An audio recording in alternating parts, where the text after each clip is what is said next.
الرحمن الرحيم مالك يوم الدين إياك نعبد وإياك نستعين اهدنا الصراط المستقيم صراط الذين أنعمت عليهم غير المغضوب عليهم ولا الضالين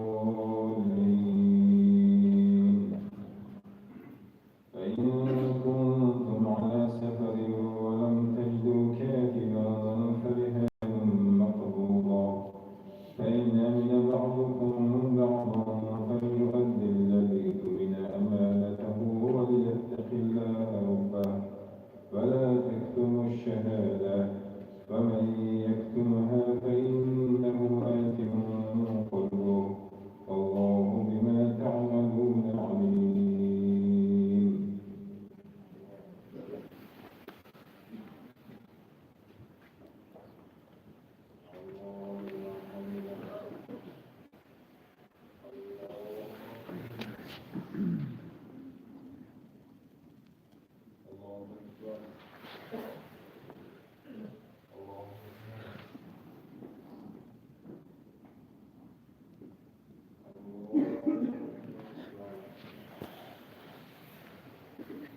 الحمد لله رب العالمين الرحمن الرحيم مالك يوم الدين إياك نعبد وإياك نستعين اهدنا الصراط المستقيم صراط الذين أنعمت عليهم غير المغضوب عليهم ولا الضالين لله ما في السماوات وما في الأرض فإن تبدوا ما في أنفسكم أو تخفوه يحاسبكم به الله فيغفر لمن يشاء ويعذب من يشاء والله على كل شيء قدير.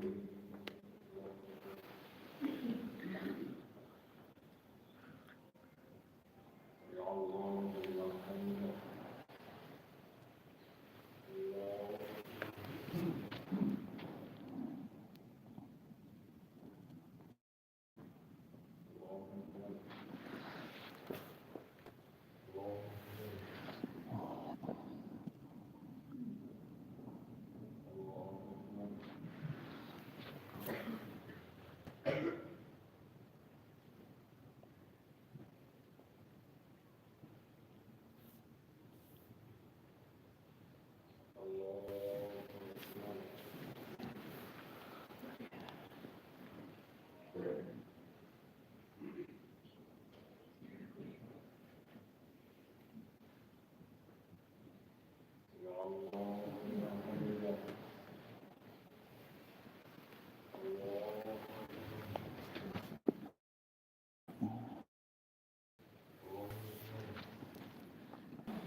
الحمد لله رب العالمين الرحمن الرحيم مالك يوم الدين إياك نعبد وإياك نستعين اهدنا الصراط المستقيم صراط الذين أنعمت عليهم غير المغضوب عليهم ولا الضالين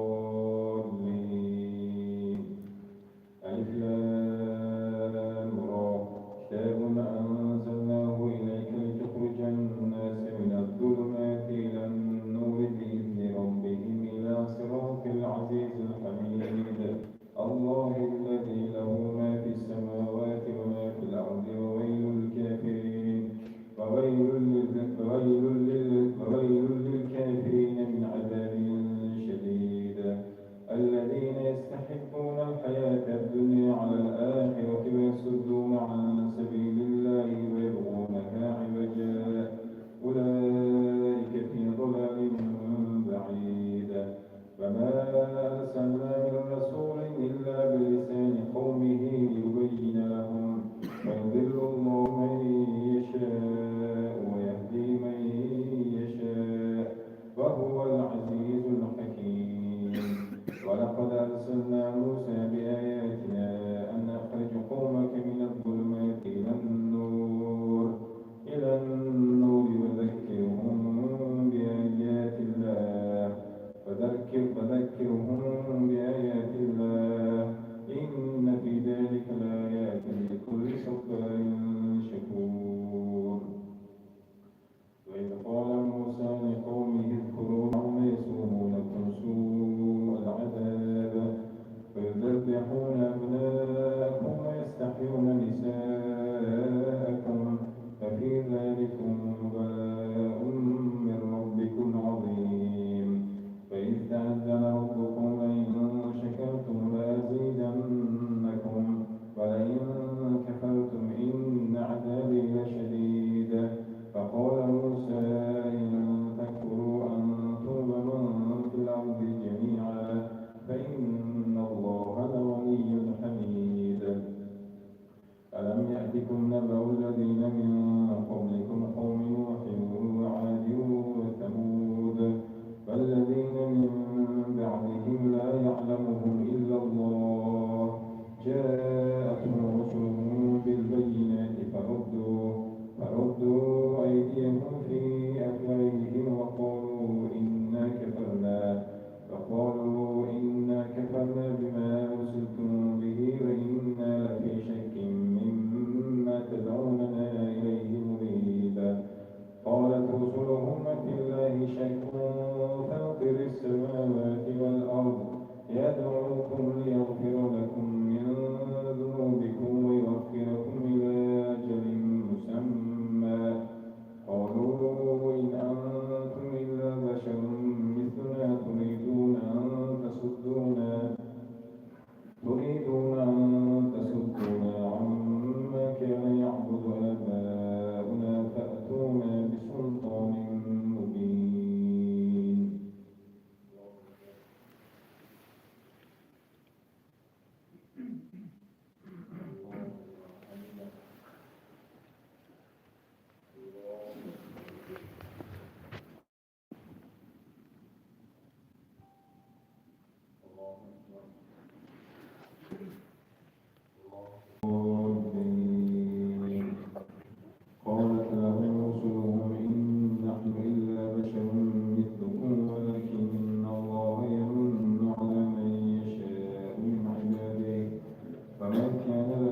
ينفعه ولا يكاد يسمعه يأتيه الموت من كل مكان وما هو بميت ومن ورائه عذاب غليظ مثل الذين كفروا بربهم أعمالهم كسر لا يقدرون مما كسبوا على شيء ذلك هو الضلال البعيد.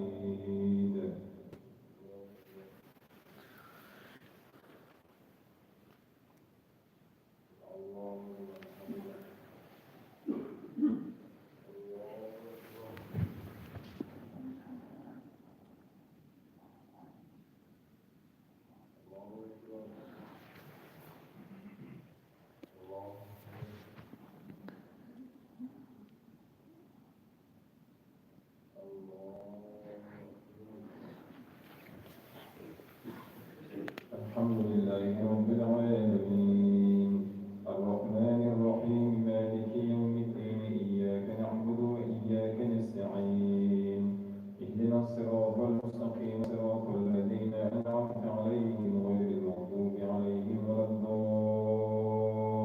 الضالين.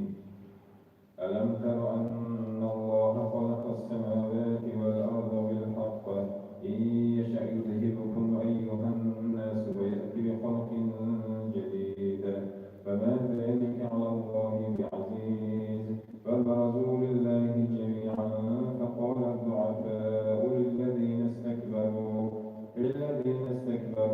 إنا كنا لكم تبعا فهل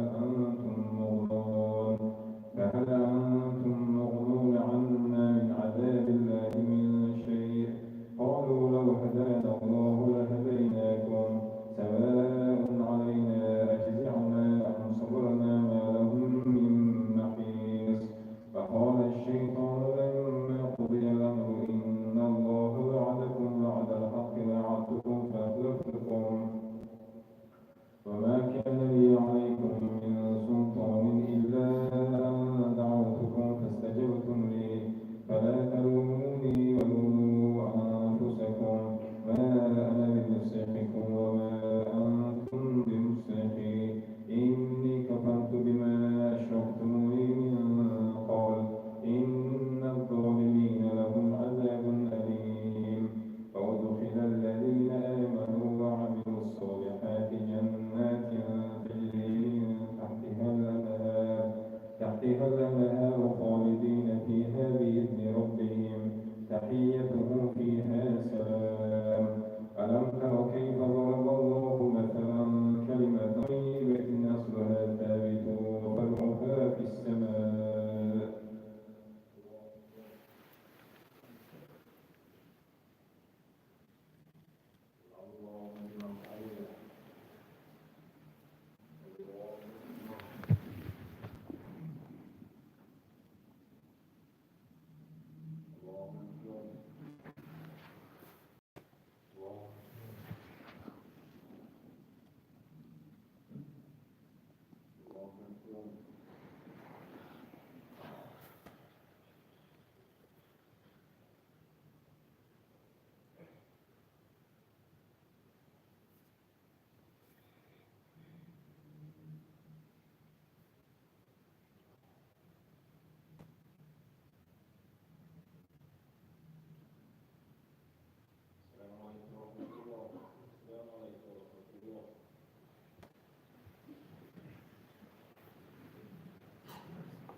الله أكبر. الحمد لله رب العالمين الرحمن الرحيم مالك يوم الدين إياك نعبد وإياك نستعين اهدنا الصراط المستقيم صراط الذين أنعمت عليهم غير المغضوب عليهم ولا الضالين. تؤتي أكلها كل حين بإذن ربها ويضرب الله للناس لعلهم يتذكرون فمثل كلمة خبيثة كشجرة خبيثة اجتثت من فوق الأرض ما لها من قرار يثبت الله الذين آمنوا بالقول الثابت في الحياة الدنيا وفي الآخرة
وسخر لكم الأنهار وسخر لكم الشمس والقمر دائبين وسخر لكم الليل والنهار وآتاكم من كل ما سألتموه فإن تعدوا نعمة الله لا تحصوها إن الإنسان لظلوم كفار.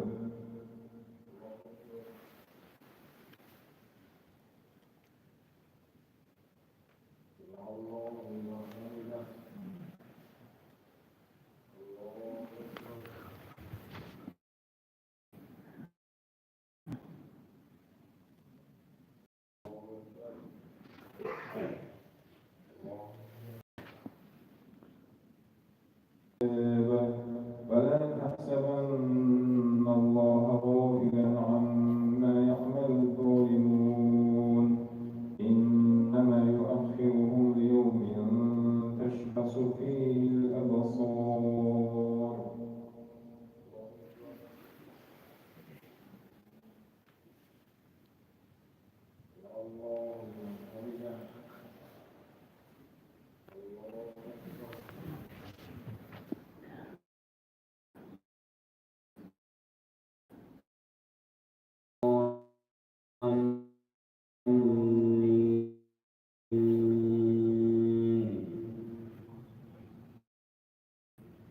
مهطعين مقنعي رؤوسهم لا يرتد إليهم طرفهم وما لبثوا من قبل ما لكم كيف فعلنا بهم وضربنا لكم الأمثال وقد مكروا مكرهم وعند الله مكرهم وإن كان مكرهم لتزول منه الجبال فلا تحسبن الله مخلف وعده رسله إن الله عزيز ذو انتقام يوم تبدل الأرض غير الأرض والسماوات وبرزوا لله الواحد القهار وترى المجرمين يومئذ مقرنين في الأسفاد سرابيلهم من قطران وتغشى وجوههم النار ليجزي الله كل نفس ما كسبت إن الله سريع الحساب هذا بلاغ للناس ولينذروا به وليعلموا أنما هو إله واحد وليذكر أولو الألباب.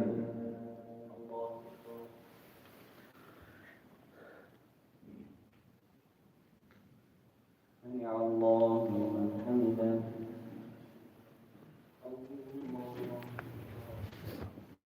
الحمد لله رب العالمين الرحمن الرحيم مالك يوم الدين إياك نعبد وإياك نستعين اهدنا الصراط المستقيم الذين أنعمت عليهم غير المغضوب عليهم ولا الضالين.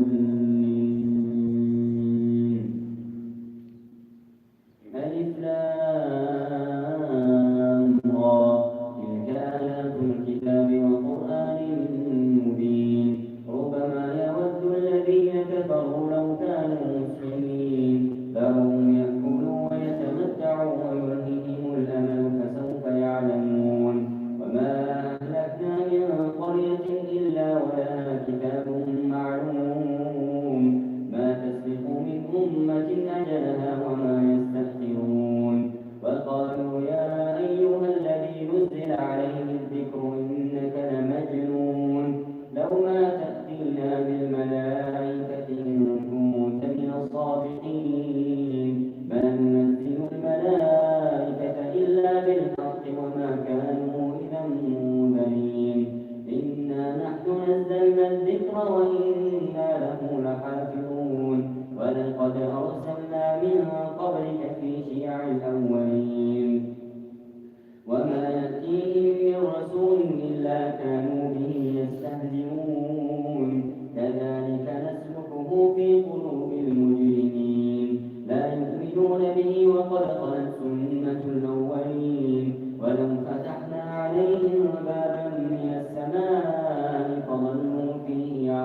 والأرض مددناها وألقينا فيها رواسي وأنبتنا فيها من كل شيء موزون وجعلنا لكم فيها معايش ومن لستم له برازقين وإن من شيء إلا عندنا خزائنه وما ننزله إلا بقدر معلوم وأرسلنا الرياح لواقح فأنزلنا من السماء ماء فأسقيناكموه وما أنتم له بقادرين ونميت ونحن الوارثون ولقد علمنا المستقدمين منكم ولقد علمنا المستأخرين وإن ربك هو يحشرهم إنه حكيم عليم ولقد خلقنا الإنسان من صلصال من حمأ مسنون والجان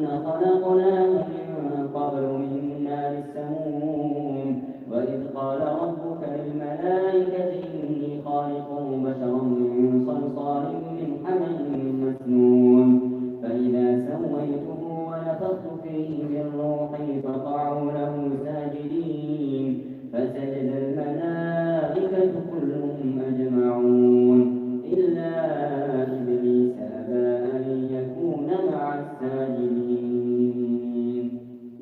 الله أكبر.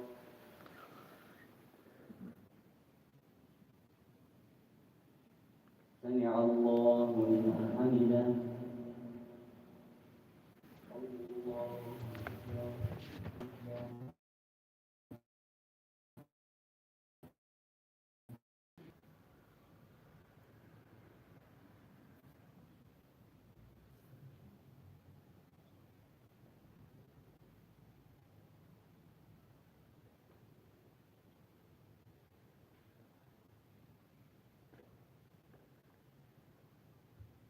السلام عليكم ورحمة الله.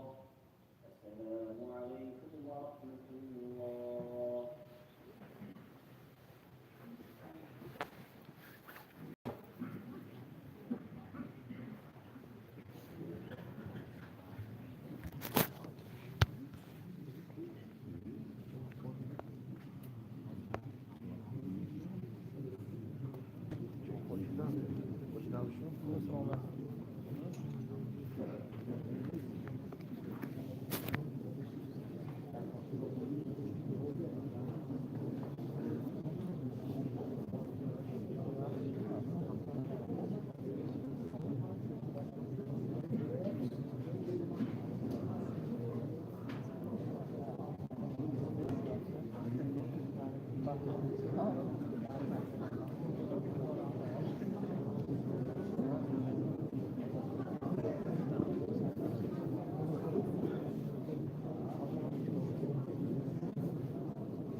بسم الله الرحمن الرحيم. الحمد لله والصلاة والسلام على رسول الله وعلى آله السلام عليكم ورحمة الله وبركاته. الحمد لله قرآن الله شكر سپاس گزاری می‌کنیم که عبادتش را راحت امکان کنیم و شما امکان را ایستادیم. خداوند در قرآن مجید در آیت کریمه سوره یوسف بیان می‌نماید که اعوذ بالله من الشیطان الرجیم بسم الله الرحمن الرحیم ان النفس نفس الأمارة بالسوء إلا ما رحم ربي إن ربي غفور رحیم. پروردگار عزیزشان در مسئله نفس انسانی، نفس اماره میگویند که انسانها رو به هر راه میکشد، به راههای خطا آدمها رفته میمانند. درباره همین در این آیه کریمه بیان می‌دارد که بیشک میگوید نفسی که وسوسه‌گری انسان است او را پیوسته به بدی فرمان می‌دهد مگر آن که پروردگارم رحم کند. بی تردید پروردگارم آموزنده مهربان است. در سوره یوسف آیه 53 آورده شده است. یعنی درباره نفس بسیار آیات‌ها نازل شده است. نفس اماره، نفس لوامه، یا اینکه نفس خبیث میگن در بعضی جاها آورده شده است در حدیث‌ها، یا نفس پاک گفته یا ایتها نفس طیبه گفته مراجعه میکنند در حق عزرائیل علیه السلام وقتی که قبض روحی برمی میآیند بیان می‌دارند. اکنون خود همین مسئله نفس انسانی این بیان می‌دارند مفسران می‌گویند که این یراق شیطان است می‌گویند. اما در این ماه مبارک شریف رمضان همه شیطان‌ها زنجیربند کرده شدند. پیش از زنجیربند شدن در شب‌های اول گفته بودیم که شیطان‌ها بعضی انسان‌ها را آماده می‌کند که از راه راست بیرون روند، راه خطا در ماه رمضان باشند که انجام داده و گناه آغشته شوند. این وسوسه شیطان نبوده است، تنها نفس انسانی که بیان می‌دارند. در این مسئله نفس بیزار می‌آورند که حسن بصری را آورده یا در چند جا آورده شده است که می‌گویند فرق نفس و روح از چه عبارت. روح انسان می‌گویند انسان را به نیکی دعوت می‌کند. خداوند گفتش انجام بدید، نمازتان برپا دارید، زکات مالتان بدید، خیرات کنید، احسان کنید، آباد کنید، یک کس به ضرر نرسانید، کارهای نیک انجام دهید. چقدر عبادتتان زیاد کنید همینقدر روح انسان قوت می‌شده است. اما نفس انسان خیلی که در عرفیات بیان می‌کنند تنبلی را می‌خواستند. انسان را به کارهای بد کرده است. زیرا نفس میگویند مفسران فرمودند که نفس میگویند به شهوات میل زیاد دارد و باز داشتن شهوات بسیار دشوار است میگویند انسان و وقتی که وسوسه میکند انسان غلام نفسش میگردد، هر کار خطا را انجام داده می‌دهد. در کدام حالتی در کدام فرصتی که نباشد بیان می‌دارند که هر یک انسان باید اینکه بنده مومن نفس خود را در جام داده ایستاده مطیع خودش گرداندنش شرط و ضرور بوده که همین باید احتیاج شده باید کنیم. خداوند در این آیه کریمه فرموده است که نفس انسان‌های را از راه می‌برد و آنهایی که خداوند به آنها رحم کرده است البته خداوند از راه بد نگه می‌داشته است. صدق دل که نمازتان می‌خوانید، روزتان می‌دارید، عبادتتان انجام می‌دهید، هر یک کار بیکارگیتان برای رضای خداوند باشد، البته دانید که نفستان مطیع شما تابع خودتان گردیده بوده است.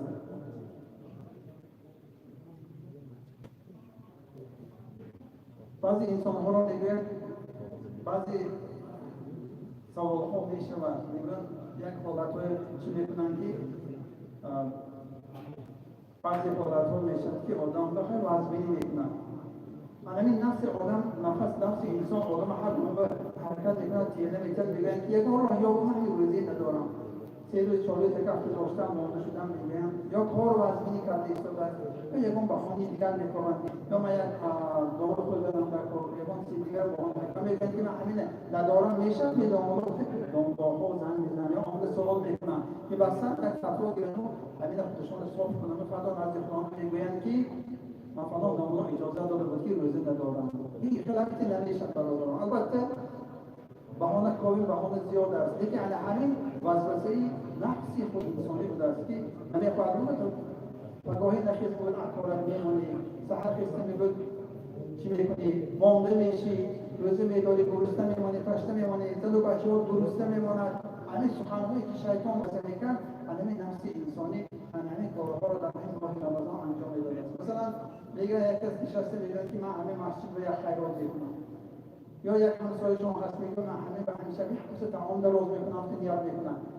نفس انسان میگه که چهار رو میکنه چیکار میکنه اونجا خیرات کرده پنجاه سمت خانی درد به صرف کنه، یا همون یک کس تمامی میگه که حاضر شب که گل سحر با خودت کنی بهتر میگه آدم دو دیده میشه. روحی انسان میگه که همه خیراتت انجام ده، نفس انسان میگه که نکن همین نرفته انسان را باز میدارد.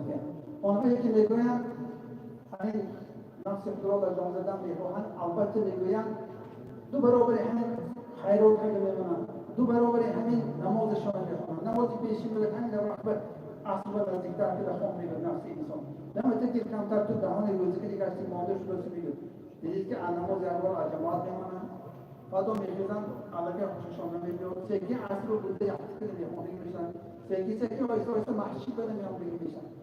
همین که از راه قرآن بیرون شده ماندشان بیشی 10 رکعت باشد برای همین نفس خود را جان دادن ایستادن گرفته 10 رکعت خوانده شدن بعد یک خاندتان را رفته 12 رکعت دیگر بالای همین بر نمازی نفل خوانید یا یک فضایتان را خوانید بعد نفستان میگوید که اگر من این حاجی رو مجبور کنم و با این اضافه تر میکنم 10 رکعت میخوانید شما یکان خیلی وسوسه نمیکرده است انسان یا اینکه همون خیرات یک کاسه آشتان بشتانید اما دو برابر که بشتانید به خودی که خودتان نمیشه بشتانید نفستان میگوید که حاضر من اگر همین باز مجبور کنم این پگاه همین سه براده میتیارفته تماما خودش خودداری میکرد میشون میکنه. حتی در یک روایت ببینید که این الله تعالی داناست که این روایت ها آورده شده است.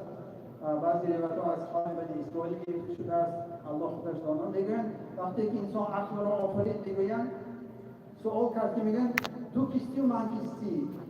عقل گفتی میگن تو آفریدگاری من هستی میگن. اما نفس رو وقتی که آفرید سوال کردی تو کیستی و من کیستی نفس گفتی میگن تو توی من گفته جواب داد میگه و پروردگاری خیش و آفریدگاران خیش گفتی تو هستی من هستم خودش بلند میگه خداوند او را عذاب کرد میگن انا همین سببی روزه داریم میگن که از دور آدم علیه السلام عجب نیکی میگن همین سبب شده باشد که برای نفس رو مطیع خود کردن هر یک انسان بنده مومن خداوند بر روزه‌داری امر کرده بیان میکنن. این مسئله های الله تعالی دانا است که مسئله روزه‌داری ما و شما در شب‌های اول بیان کرده بودیم که خالص برای رضای خداوند روزه می‌داریم از برای گرفتن اجر و پاداش بزرگی که خداوند وعده کرده است روز قیامت انا حبیب بوده است. برای همین البته کدام حالتی که نباشد خداوند بندگانش البته نیکوکار را می‌خواهد و باید هر یکی ما و شما نفس خود را زیر مطیع خود گردانده تانسته باشیم. یک کس به یک نیکی میگه باشیم از دست ما بیاد نفس انسان نکن بود همون دو بودن شده است. حتی میگویند یک آدم برآمده به شکل حج بیروند میگویند پولشان هست مالشان هست لیکن مقداری معین که تمام پولشان رو آماده میگن یک نانی جمینه گرفته که همین 3 تقسیم کرده یک نانه 3 تقسیم کرده 3 بار میخوردن یک روز بیشتر که میگن مونده میشن نفسشون میگه که یا همینجور ماهی بوده است همین شهرنده پای پیاده سواری رفته ایستاده همین یک ماهی خوردن در کار میگن ایسی نخوردی خوب میگن نفس خودشان و خودشان مبارزه میبرن میگن کیسهشان هم در پول هست یکی میبینن همینجور یک آسیای آرد بوده است که همونجور یک اسب بسته ایستاده آسیای گردانده ایستاده میرن میگن همین اسب چند پول به کیلو میکنید که آسیاگاه پرسن میگن 2 درهم هم میگن 2 درهم بر میگن که من 1 درهم به روزی هستم که یک روز جای همین اسب پول کنم میگن خوب که بده آسیاگاه پرسن میشن اسب بوده سایه باشه میتیان همون روز میگن اسبگاه تو بیگاه کار میکنن آسیای میگردن جای اسب کار میکنن 1 درهم بیگاه به گرفته ایستاده آمده حالی که چی میکنن ماهی خریده نان پیششان با نان جمعی واهی میخورم میگن سیر میشوند سیر شدن بعد خودشان با نفس خودشان میگن که عالم هستن میگن که برای نفس و دست آورده میگن که اگر باز دیگر ماهی خواهد ان همین طور کار میکنی خیلی که من این جای اسب کار کردی پس ماهی میخوری نفس خود را یعنی که تناوش رو کشیدن میگن که انمیتر میگن دیگر نفسشان طلب نمیکنن. آنچه که خداوند داد همون که راضی میشن، میگن شکرانه هم به جا میبرن. آن نعمت‌هایی که در راه رفتن تا حج رفتن میگویند همین که صحت سلامت دارن تا حج بیت الله انجام داده خاندانشون رو برگردن. این مثال‌های آوردن که مسئله اساسی مسئله داشته همین جنبه است که هر یک کس نفس خودش دستش بگیره دیگر اصلا ان شاء الله عذاب نمیکشد. بزرگترینش همین بس که روز محشر خداوند چنین انسان‌ها را به حساب حتی بعضی میگن که بهشت وارد میگردند. پروردگار عزوجل تا عطای عبادتان در گشت قبول و مستجاب گرداند. بله که ما و شما را نفس ما مطیع خودمون گردانیده عبادت‌های خودش انجام دادن و نصیب دار گرداند. روزهای داشته اهل جماعتان پروردگار را در بحر به قبول و مستجاب گردانید. عبادت‌های شبانه و روزانه انجام می‌دهید اهل جماعتان را خدا در بحر به قبول گردانید. هر یک حاجتمندان اهل جماعتان حاجتشون را روا گردانید. فالله حیبنا حافظه و هو ارحم الراحمین برحمتک یا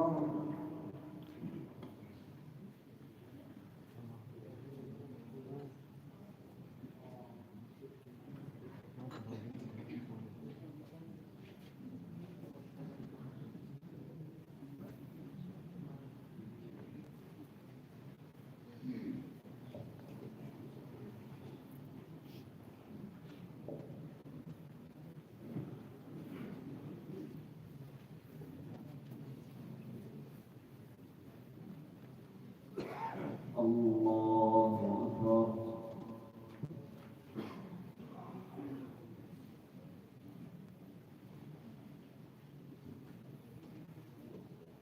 الحمد لله رب العالمين الرحمن الرحيم مالك يوم الدين إياك نعبد وإياك نستعين اهدنا الصراط المستقيم صراط الذين أنعمت عليهم غير المغضوب عليهم ولا الضالين.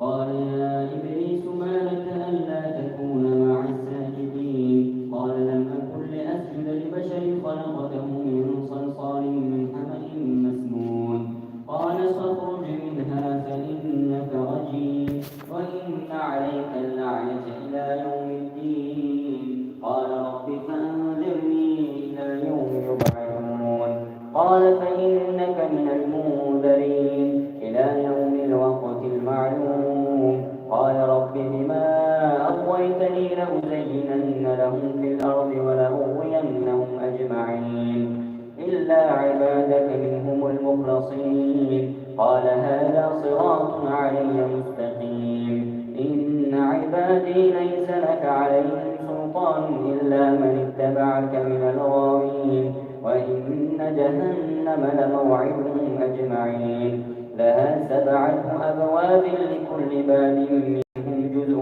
مقسوم إن المتقين في جنات وعيون ادخلوها بسلام آمنين ونزعنا ما في صدورهم من غل إخوانا على سرر متقابلين لا يمسهم فيها نصب وما هم منها بمخرجين نبئ عبادي أني أنا الغفور الرحيم وأن عذابي هو العذاب الأليم ونبئهم عن ضيف إبراهيم.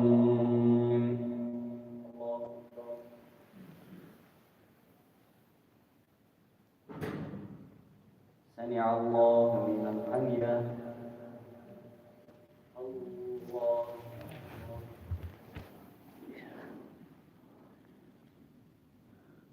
الله أكبر. الله أكبر.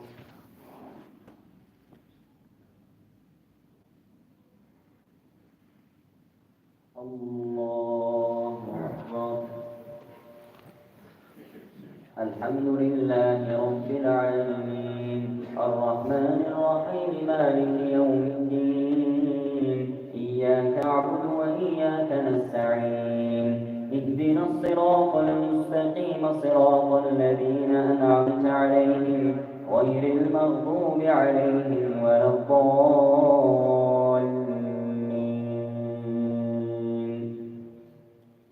ونبئهم عن ضيف إبراهيم قالوا سلاما قال إنا منكم وجلون قالوا لا تخف إنا نبشرك بغلام عليم قال أبشرتموني على أن مسني الكبر فبم تبشرون قالوا بشرناك بالحق فلا تكن من القانطين قال ومن يقنط من رحمة ربه إلا الضالون قال فما خطبكم أيها المرسلون قالوا إنا أرسلنا إلى قوم مجرمين إلا آل لوط إنا لمنجوهم أجمعين إلا امرأته قدرنا إنها لمن الغابرين فلما جاء آل لوط المرسلون قال إنكم قوم منكرون قالوا بل جئناك بما كانوا فيه يمترون وأتيناك بالحق وإنا لصادقون فأسر بأهلك بقطع من الليل ولا يلتفت منكم أحد وامضوا حيث تؤمرون فقضينا إليه ذلك الأمر أن دابر هؤلاء مقطوع مصبحين وجاء أهل المدينة يستبشرون قال إن هؤلاء ضيفي فلا تفضحون واتقوا الله ولا تخزون قالوا أولم ننهك عن العالمين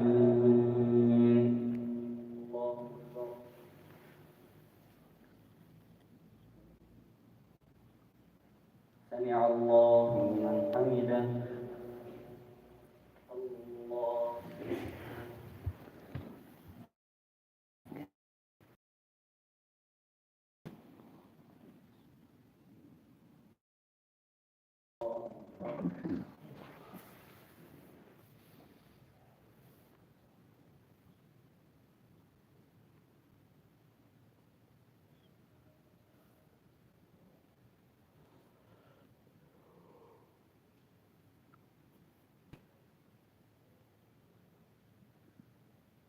السلام عليكم ورحمة الله السلام عليكم ورحمة الله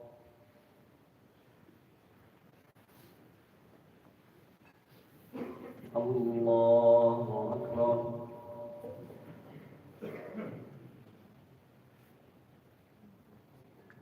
الحمد لله رب العالمين الرحمن الرحيم مالك يوم الدين إياك نعبد وإياك نستعين اهدنا الصراط المستقيم صراط عليهم ولا الضالين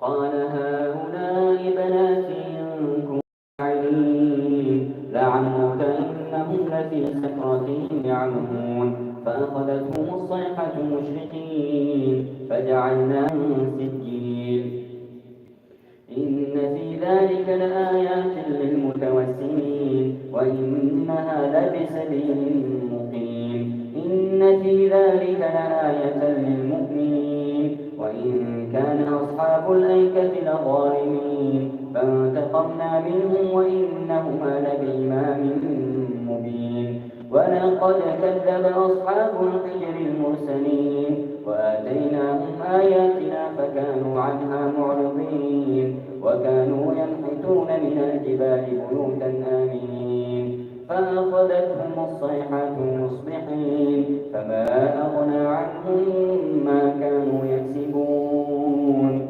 وما خلقنا السماوات والأرض وما بينهما إلا بالحق وإن الساعة لآتية فاصفح الصفح الجميل إن ربك هو الخلاق العليم ولقد آتيناك 7 من المثاني والقرآن العظيم لا تمدن عينيك إلى ما متعنا به أزواجا منهم ولا تحزن عليهم واخفض جناحك للمؤمنين وقل إني أنا النذير المبين كما أنزلنا على المقتسمين الذين جعلوا القرآن عظيم فوربك لنسألنهم أجمعين عما كانوا يعملون فاصدع بما تؤمر وأعرض عن المشركين إنا المخزين الذين يجعلون مع الله إلها آخر فسوف يعلمون ولقد نعلم أنك يضيق صدرك بما يقولون فسبح بحمد ربك وكن من الساجدين واعبد ربك حتى يأتيك اليقين. الله أكبر.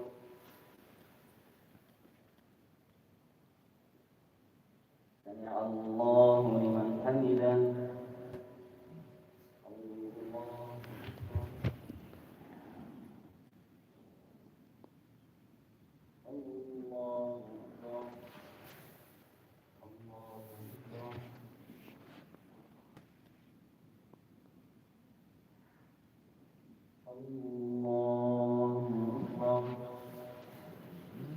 الحمد لله رب العالمين الرحمن الرحيم مالك يوم الدين إياك نعبد وإياك نستعين اهدنا الصراط المستقيم صراط الذين أنعمت عليهم غير المغضوب عليهم ولا الضالين.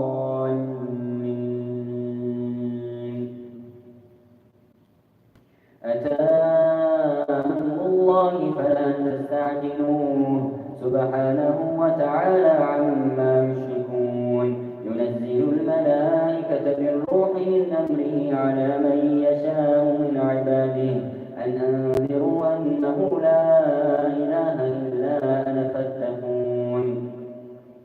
خلق السماوات والأرض بالحق تعالى عما يشركون خلق الإنسان من نطفة فإذا هو خصيم مبين والأنعام خلقها لكم فيها دفء ومنافع ومنها تأكلون ولكم فيها جمال حين تريحون وحين تصرحون وتحمل أثقالكم إلى بلد لم تبلغوه إلا بشق الأنفس إن ربكم لرؤوف رحيم. والخيل والبغال والحمير لتركبوها وزينة ويخلق ما لا تعلمون وعلى الله قصد السبيل ومنها جائر ولو شاء لهداكم أجمعين. هو الذي أنزل من السماء ماء لكم منه شراب ومنه شجر فيه تصيمون ينبت لكم به الزرع والزيتون والنخيل والأعناب ومن كل الثمرات إن في ذلك لآية لقوم يتفكرون. وسخر لكم الليل والنهار والشمس والقمر والنجوم مسخرات بأمره إن في ذلك لآيات لقوم يعقلون. وما ذرأ لكم في الأرض مختلفا ألوانه إن في ذلك لآية لقوم يذكرون. وهو الذي سخر البحر لتأكلوا منه لحما طريا وتستخرجوا منه حلية تلبسونها وترى الفلك فيه مواخر ولتبتغوا من فضله ولعلكم تشكرون.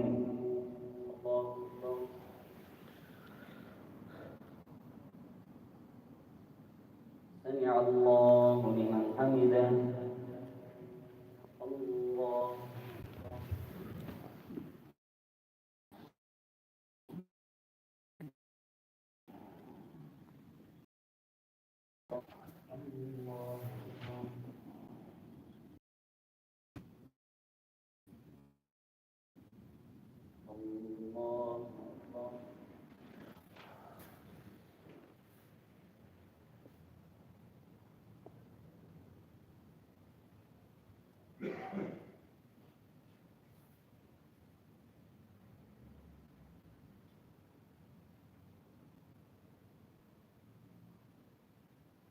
السلام عليكم ورحمة الله.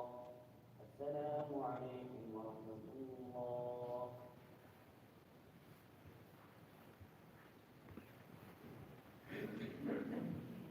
الله أكبر.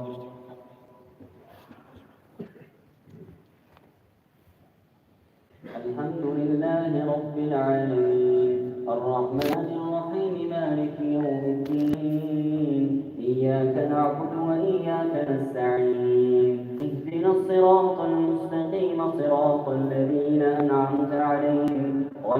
المغضوب عليهم ولا الضالين.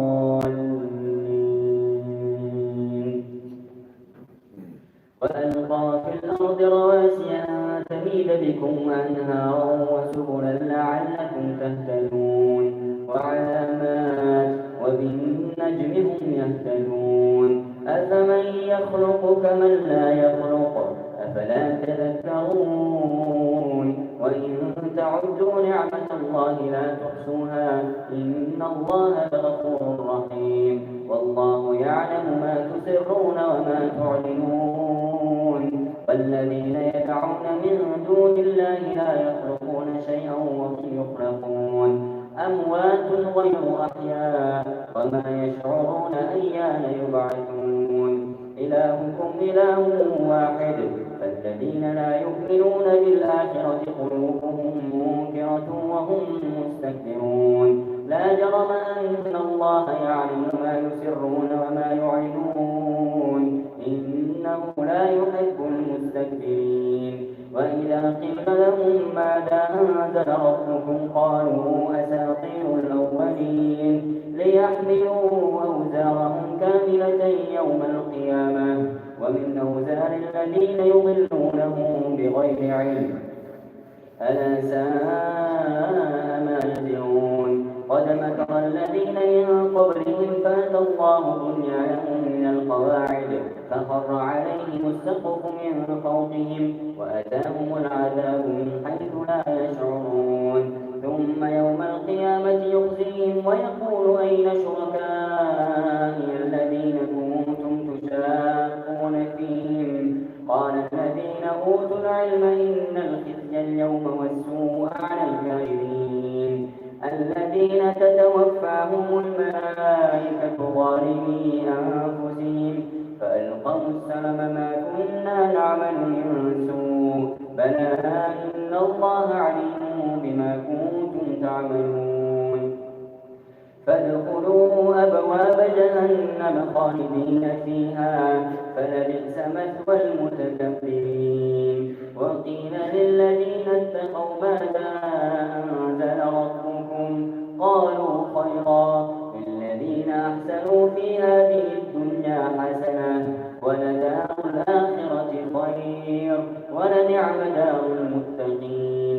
جنات عدن يدخلونها تجري من تحتها الأنهار لهم فيها ما يشاءون كذلك يجزي الله المتقين.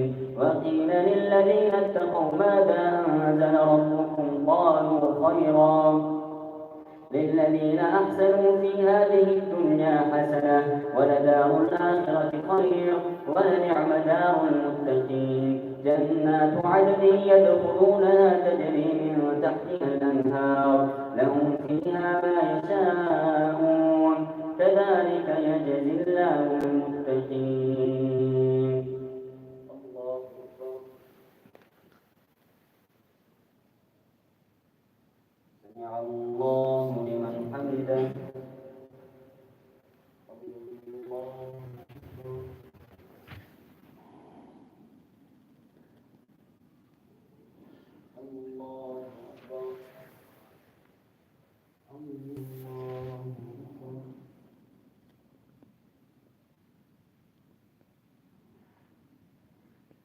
الله أكبر.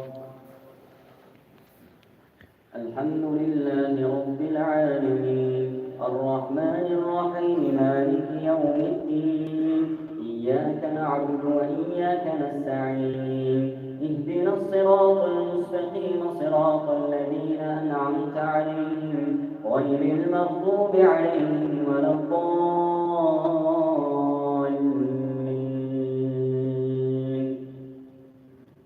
الذين تتوفاهم الملائكة طيبين يقولون سلام عليكم ادخلوا الجنة بما كنتم تعملون هل ينظرون إلا أن كذلك فعل الذين من قبلهم وما ظلمهم الله ولكن كانوا أنفسهم يظلمون وأصابهم سيئات ما عملوا وحاق بهم قبلهم ما كانوا به يستهزئون. وقال الذين أشركوا لو شاء الله ما أشركنا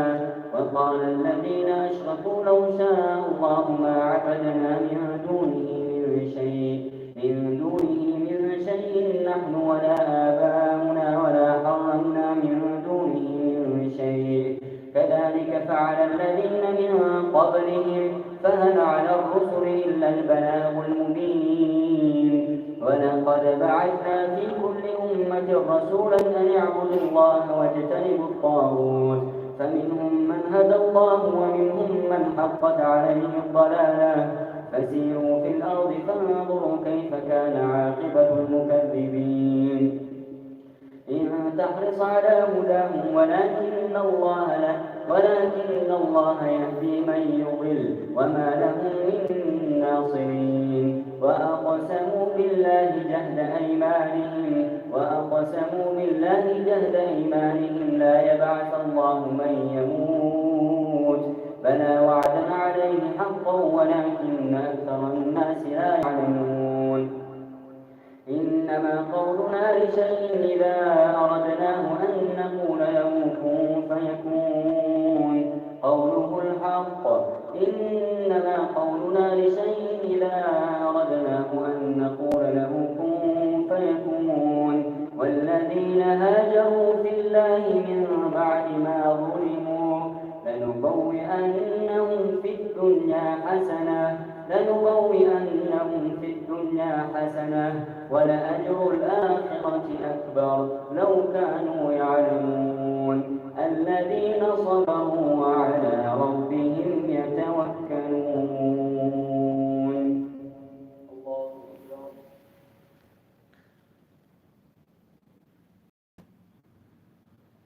سمع الله لمن حمده.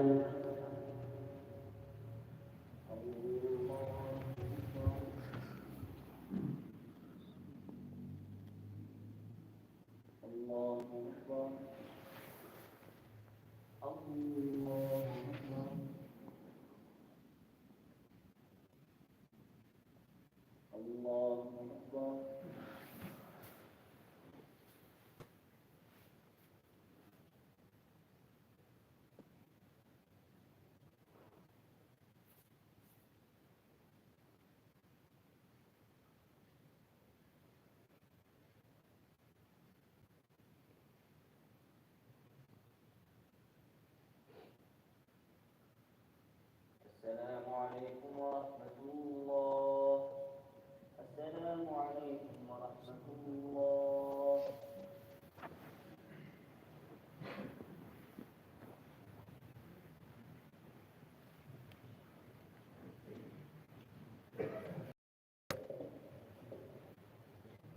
الله أكبر.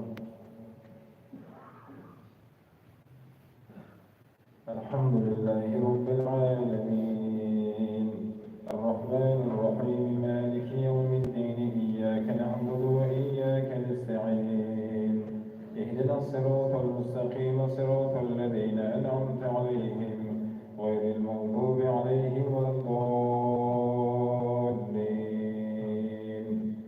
إن تحرص على هداهم فإن الله يهدي من يضل فما لهم من ناصرين. فما أرسلنا من قبلك إلا رجالا نوحي إليهم فاسألوا أهل الذكر إن كنتم لا تعلمون.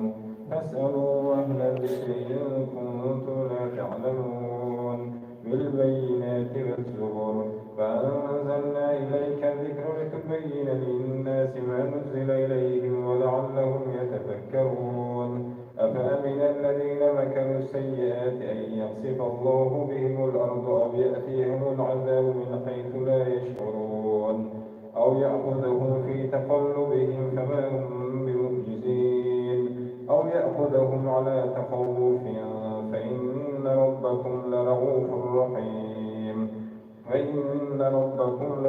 رحيم.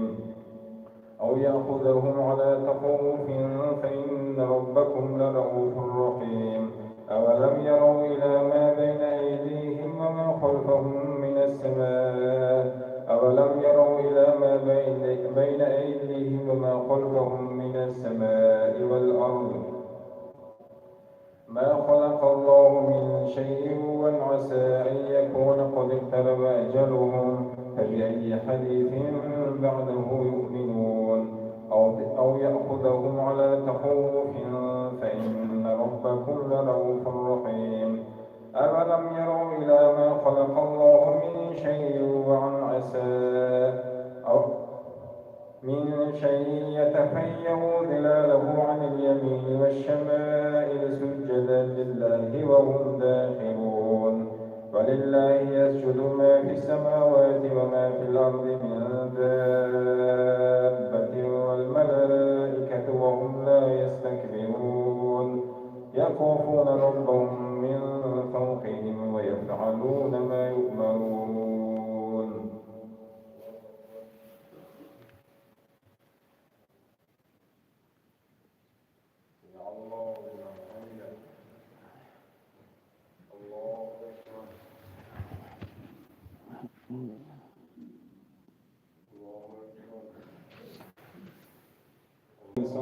سائغا للشاربين فمن ثمرات النخيل والأعناب فاتخذوا منه سكرا ورزقا حسنا إن في ذلك لآية لقوم يعقلون فأوحى ربك إلى النحل أن اتخذي من الجبال ثم كلي من كل الثمرات فاسلكي سبل ربك ذللا يخرج من بطونها شراب مختلف ألوانه فيه شفاء للناس إن في ذلك لآية لقوم يتفكرون والله خلقكم ثم يتوفاكم فمنكم من يرد إلى أرض العمر لكي لا يعلم بعد علم شيئا إن الله عليم قدير والله فضل بعضكم على بعض في الرزق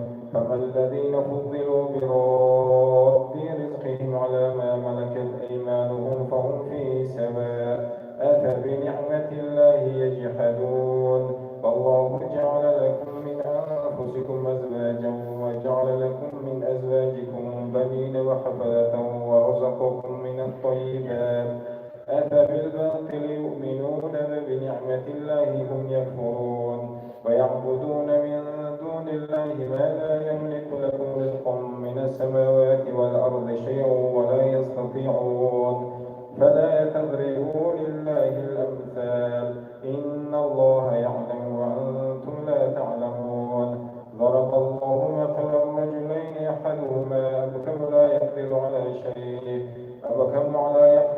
شيء ومن رزقناه منا رزقا فهو ينفق منه سرا وجهرا هل يستوون الحمد لله بل أكثرهم لا يعلمون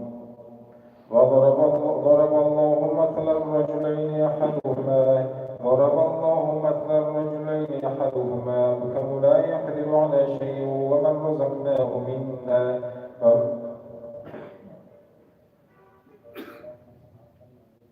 ضرب الله مثلا عبدا مملوكا لا يقدر على شيء ومن رزقناه منا رزقا حسنا فهو ينفق منه سرا وجهرا هل يستوون الحمد لله بل أكثرهم لا يعلمون وضرب الله مثلا عبدا مملوكا لا يقدر شيء وهو كل على مولاه أينما يوجهه لا يأتي بخير هل يستوي هو ومن يأمر بالعدل وهو على صراط مستقيم ولله غيب السماوات والأرض وما أمر الساعة إلا كلمح البصر وهو أقرب إن الله على كل شيء قدير والله أخرجكم من بطون أمهاتكم لا تعلمون شيئا وجعل لكم السمع والأبصار والأفئدة لعلكم تشكرون ألم يروا إلى الطير مسخرات في جو السماء ما يمسكهن إلا الله إن في ذلك لآيات لقوم يؤمنون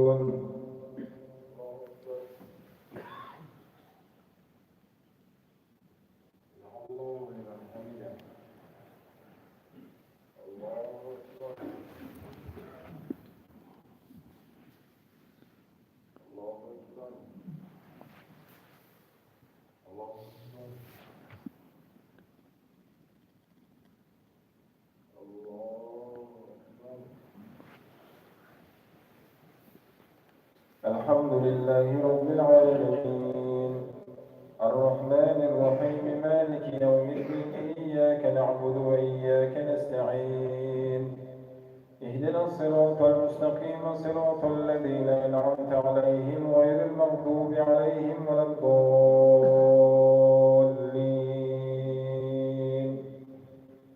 الله جعل لكم من بيوتكم سكنا وجعل لكم من جلود الأنعام بيوتا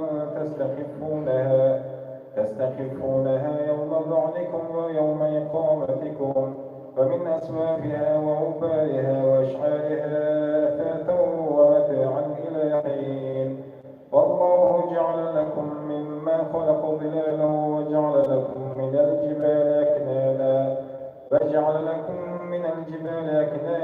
وجعل لكم سرابيل تقيكم الحر وسرابيل تقيكم بأسكم كذلك يتم نعمته لعلكم تسلمون فإن تولوا فإنما عليك البلاغ المبين يعرفون نعمة الله ثم ينكرونها وأكثرهم الكافرون ويوم نبعث من كل أمة شهيدا ثم لا يؤذن للذين كفروا ولا هم يستعتبون فإذا رأى الذين ظلموا فلا يخفف عنهم العذاب ولا هم ينظرون فإذا رأى الذين أشركوا شركاءهم قالوا ربنا هؤلاء شركاؤنا الذين كنا ندعو من دونك فألقوا إليهم القول إنكم لكاذبون وألقوا إلى الله يومئذ السلام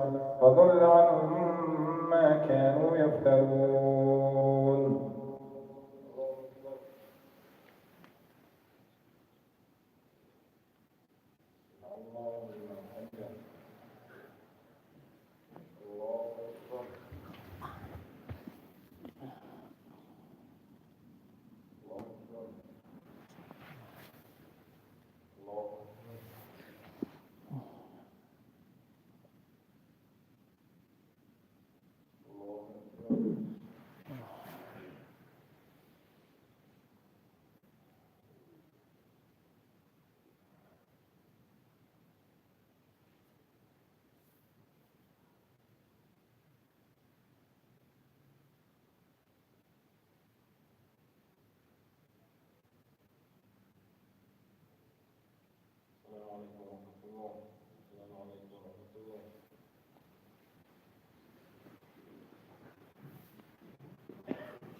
سبحان ذي الملك والملكوت سبحان ذي العزة والعظمة والقدرة والكبرياء والجبروت سبحان الملك الحي الذي لا يموت سبوح قدوس ربنا ورب الملائكة والروح لا إله إلا الله نستغفر الله نسألك الجنة ونعوذ بك من النار سبحان ذي الملك والملكوت سبحان ذي العزة والعظمة والقدرة والكبرياء والجبروت سبحان الملك الحي الذي لا يموت سبوح قدوس ربنا ورب الملائكة والروح لا إله إلا الله نستغفر الله نسألك الجنة ونعوذ بك من النار سبحان ذي الملك والملكوت سبحان ذي العزة والعظمة والقدرة والكبرياء والجبروت سبحان الملك الحي الذي لا يموت سبوح قدوس ربنا ورب الملائكة والروح لا إله إلا الله نستغفر الله نسألك الجنة ونعوذ بك من النار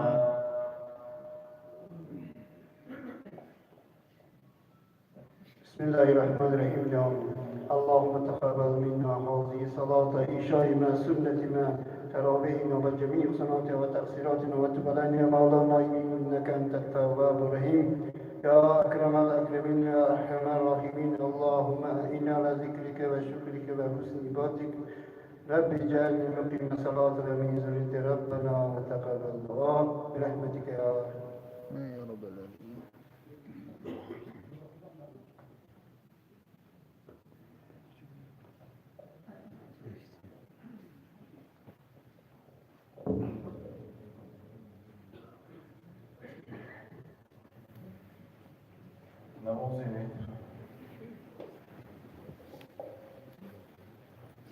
الله أكبر.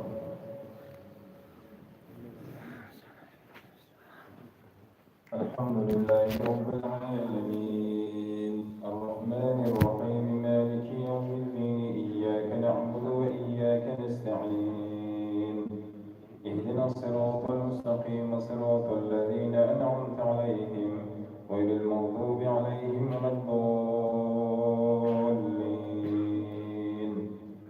فلله ما في السماوات وما في الأرض فإن تبدوا ما في أنفسكم أو تخفوه يحاسبكم به الله فيغفر لمن يشاء ويعذب من يشاء والله على كل شيء قدير.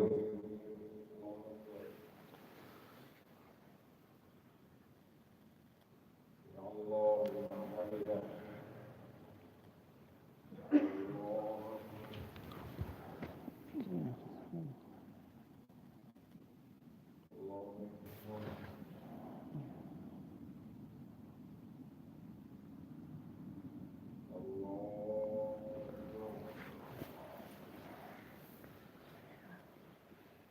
الحمد لله رب العالمين الرحمن الرحيم مالك يوم الدين إياك نعبد وإياك نستعين اهدنا الصراط المستقيم صراط الذين أنعمت عليهم غير المغضوب عليهم ولا الضالين.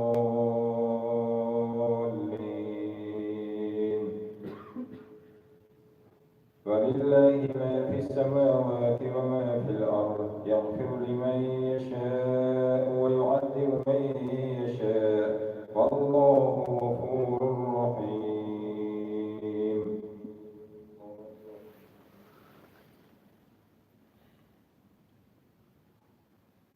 الله لمن حمده. الله أكبر.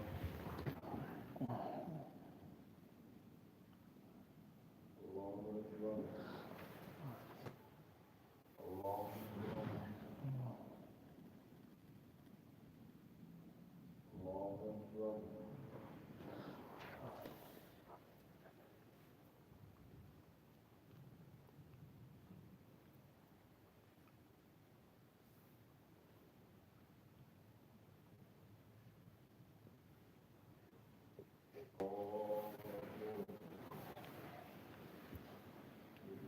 الحمد لله رب العالمين الرحمن الرحيم مالك يوم الدين إياك نعبد وإياك نستعين اهدنا الصراط المستقيم صراط الذين أنعمت عليهم غير المغضوب عليهم ولا الضالين.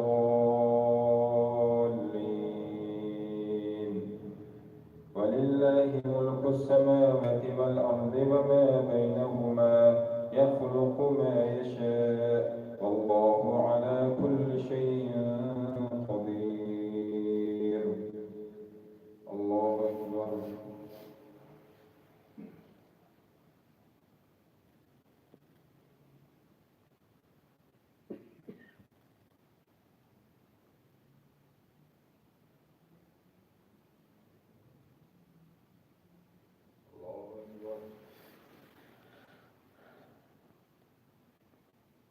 الله لمن حمده. الله أكبر. الله أكبر. الله أكبر.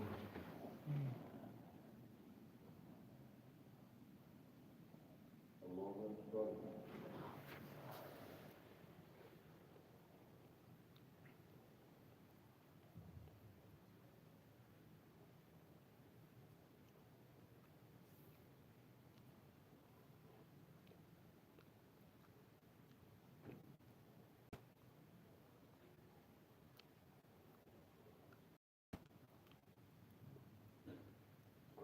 لا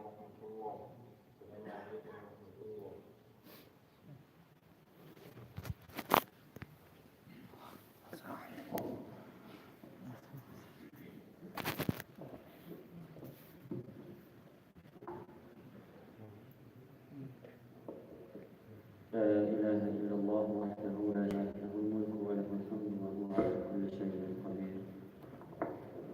بسم الله الرحمن الرحيم. اللهم تقبل منا هذه السنة لشاءنا وبترنا وتراويحنا وارفع عنا مع جميع نقصاناتنا وتقصيراتنا ولا تزرق بها وجوهنا. اللهم اعنا على ذكرك وشكرك وحسن عبادتك پروردگار طاعت و عبادت ارزان و درگاهت به قبول مستجاب کرد. عاقبت کار اهل جماعت ما به خیر گردانی وقتی رفتن گل حلیمان و همراه گردانی.